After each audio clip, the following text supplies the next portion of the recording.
Katikkiro Charles Peter Mayiga asoose okuggulawo edduuka ly'ebyobusuubuzi ku wankaaki wa Bulangeri mu kwasiddwa minisita w'ebyobulambuzi, ebyobuwangwa n'ennono ekitiibwa David Maleki w'alabye.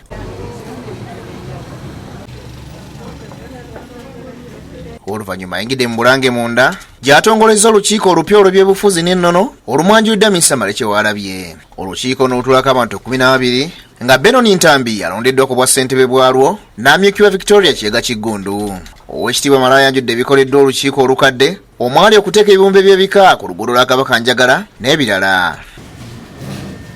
Babadde bategeka ebyoleso by'obulambuzi buli mwaka okuggyako guno gwa COVID era we bawummulidde naddala omwaka ogwasembayo nga abantu bajjulidde omwoleso ogwo naye nga n'ensimbi eziyingira zisse mu mbeera nti waliwo ezifikka.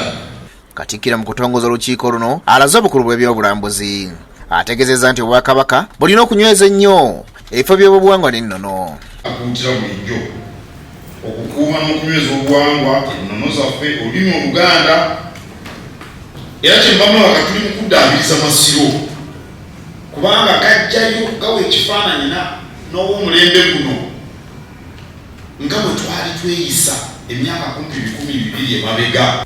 Asabye olukiiko luno okwagazisa abaana n'abantu bonna ebyobulambuzi. Kwe kuyita mummwe betutongoza leero okukuuma, okutaasa n'okutumbula ebyobulambuzi by'Obwakabaka,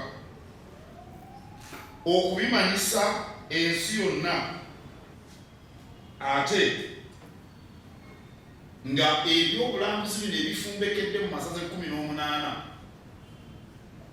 tubizaaza ssente eziwanirira ennono n'obuwangwa obwo. Ssentebe omujja Ntambi yeeyamye okukola n'amaanyi okutwala emirimu gyonna mu maaso. Essanyu lingi nnyo nnyo okulangirira nti boodi y'ennono n'obulambuzi mu Bwakabaka bwa Buganda empya nkitongozza. Ssebo weebale kuba aliiso jjogi n'otuwa omukisa okufaanana bwe guti era naffe tujja kuweereza. Mu ngeri emu Katikkiro Mayiga asinganye Joseph Kabuleta omu ku bavuganya ku bwapulezidenti amuwadde ekitabo omuli ebintu Buganda bye yeetaaga. Ronald Kakoza yakusakidde eggulu lino ku lwa Bukedde TV1.